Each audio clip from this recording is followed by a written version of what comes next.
Hey everybody, welcome back to the Dice Tower and welcome to Week in Review. We're going to give you a recap of what we talked about, what we did, what we featured last week. Before I jump into my own games, let me mention that we are in the midst of various top 100 games of all time lists.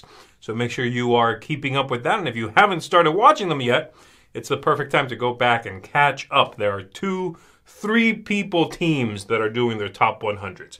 There's also the Jack Vassil Memorial Fund fundraiser happening right now. So if you don't know what that is, it is a fund that is there for gamers in their time of need. Check out jackvassil.org and go to BGG, and there's a geek list there with lots of things that you can bid on. You can put up your own things, and that money goes right to that fund. With that done, let's talk about some games I reviewed. So I reviewed 5 Peaks, which I gave a 5.5 out of 10 to. This is a tile-laying, sort of resource collecting game in which you are trying to collect a panorama or build these cairns out in the wilderness. The game is very abstract, and it very much outstays its welcome. While I like the look and I like the simplicity of the card play in it, it's clever. The game is simply too long, and that theme washes away immediately. I reviewed Seven Wonders Architects Metals, the expansion, which I gave an 8.5 to. This is a wonderful expansion, which doesn't add too much to the game, because I love that Seven Wonders Architects is a very simple, straightforward game. Well, this is a simple little thing you can add on top of it. Doesn't change the target audience, I would say. And it gives you a little something to fight for with your neighbors. Very much enjoyed it. And plus, you got 2 new factions or, civilizations in there that you can choose to be. It's wonderful. And then lastly, Draft and Write Records, which I gave a 7 out of 10 to. This is a drafting game, of course. And the drafting in it is very interesting. I enjoy that. I did not like the sort of roll and write part of it as much. I thought it was a little too combo-rific. Where sometimes I would get lost in my turn. I had so much to do. But I enjoy the look, I enjoy the theme, and I think the game came together quite well. There's a lot of very lovely touches in this one.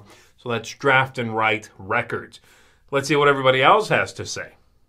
Hey folks, it's a mini episode of Chris Time this time because I only took a look at one game this week, and that was the reprint of El Grande. This is the newest reprint from Hans im Glück of a classic game. I gave this one an 8. I really enjoy this one. It shows its age a little bit, but I thought that what they did with this new edition was neat. They gave it a modern look. They made the Castillo have a fun little drawbridge thing. Super goofy stuff, but a nice touch to modernize what I consider a classic. They separated some of the cards that felt a little bit older, a little bit more blatantly take that, like the Nope card in the game. So I thought they modernized it just enough that it's still the classic same game. They threw a few extra modules in there, which I think are good, but El Grande is still just one of the best area control games. It's been around for a long time. So that is an 8 from me, and that's been my week. Hey, I'm Joey Evans, and here's what I reviewed this week. First off, this weekend, I put up a video called Up Your Game. It is expansions and upgrades. I covered a couple of upgrades that are awesome for, I think, Western Legends, Brass Birmingham, and Maracaibo, but I also covered a couple of expansions, and the expansions were Cubito's Foul Play. It adds a couple of cards, 2 new players.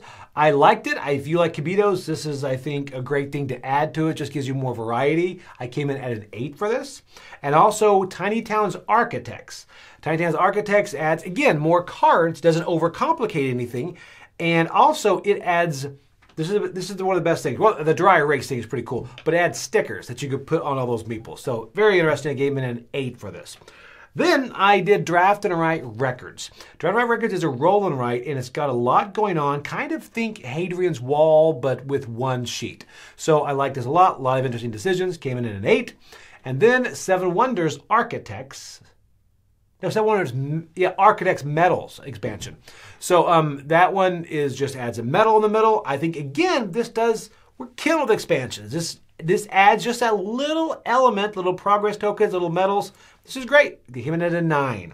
And then The Witcher Old World. Finally got a chance to review that after I played it several times.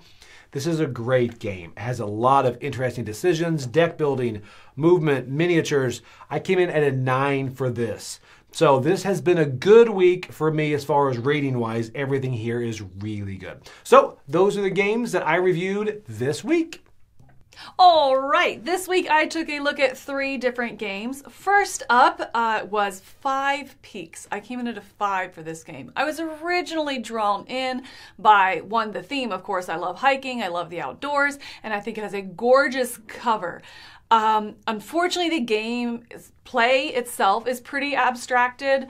It doesn't bring that theme very forward. It quickly becomes kind of a line movement, resource generation feel to it. But even at that, the game just vastly, vastly overstays its welcome to the point that it becomes a burden. So you're trying to score the most points, ultimately through either building cairns and optimizing scoring that way, or by completing a panorama by scoring certain cards, trading out resources to purchase cards, if you will. That just, again, became burdensome. The first half of the game is quite pleasant. I enjoy it. It's abstracted, but it's pleasant. But then you realize you're only halfway done, and it's at least double the length it needs to be. And that brought my enjoyment significantly down to where I wouldn't even enjoy it. I wouldn't even recommend it. I would probably try to avoid playing it in most situations. So 5 Peaks for me was a 5. On the upside, though, I also reviewed 7 Wonders Architects Medals. So this is an expansion for 7 Wonders Architects specifically. This was a fantastic, I think an excellent expansion. I came in at 8.5. It does not increase the complexity of the gameplay. It just gives you these medals that you're going to place between each players on the table, and they are endgame scoring that you're vying for. So the first person to complete that goal or task actually gets that medal for endgame scoring. So it's nothing new to really learn. The symbology is stuff you're already familiar with, and it's a very comfortable expansion to integrate. The big thing it comes with is 2 new factions to play with. I'm a huge proponent of just asymmetry, and if you have asymmetry, give you more options to play with for people's individual play style. Unfortunately, those two factions played a little too similar for my taste. They're not ones that I would go to necessarily, but they're ones that I'd be happy to have in case those are an interest to somebody or within their own play style. But 7 Wonders Architects Medals, an expansion that I would happily have in my collection, and would recommend if you really like the game and play it a lot to check it out. If you don't want to add a whole lot or bloat the game, but just give a little more flexibility in it, check out 7 Wonders Architects Medals. I was an 8.5. And still on that upswing, the highest one for me this week was Draft and Write Records. This is the new game coming up from Inside Up Games, who brought us Earth just last year, the mega hit. Draft and Write Records, oh, it's so good. I came in at a 9 on this game. It is the one that has kind of revived roll and writes for me. I love drafting, so draft and write. I know that's the name of the game, but it's also the mechanism in it, so it's kind of a odd thing to talk about here. But drafting is one of my favorite mechanisms, especially drafting and writing. I prefer more than rolling and writing. But this is the first time since Welcome 2 that I really just grabbed onto a game. I love the cascading bonuses in this. I love that you can't take all the actions through the cards you draft. You can only access them through the actual bonus action. So maybe I'll draft a singer, which gives me a synergy, which sends me to the bottom, which gives me money, so therefore I can continue to grow my band, or I can go on tour and afford to go to somewhere further away. I love that mechanism of how you have these different things happening on the board, and they're all intertwined in a really interesting and engaging way. The drafting in this is fantastic. You need to know when to take a member for your band, you need to know when to take a planning action, and really just make sure you maximize and capitalize on those opportunities. So Draft and Write Records really singing for me. I'm very much enjoying my plays of that, and it has just kind of become already in my collection for me, kind of an instant classic. I really, really enjoy it, and that is a 9 for Draft and Write Records. All right, let's keep going. So that's going to do it, everybody, for this week in review. Thank you very much for tuning in. I hope you're looking forward to another wonderful week with more reviews. We have live plays this week. We've got, of course, more top 100 games of all time and all the goodies you can expect to see week after week right here on the Dice Tower. My name is Z Garcia. You have a wonderful day.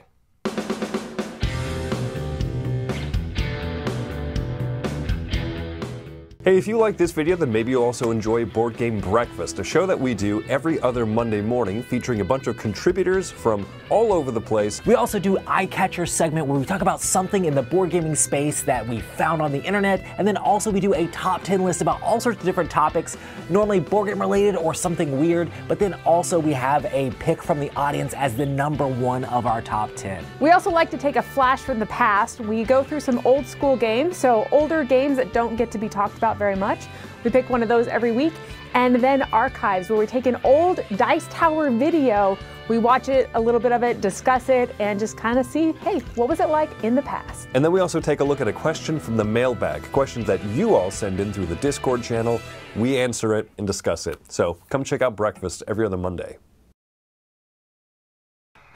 So, Roy, what should I do here? Got a little time. Got a little buddy to introduce you to. I got a little buddy. Here he is. Oh, hello. Oh, this is Roy. Oh, he likes you. He likes everybody. He's very... What? You don't do puppets out of... You don't do puppets out of these? Do you know what they do to you? I know, right? It's pretty sad. We have to hide that in the bathroom and see if my notices.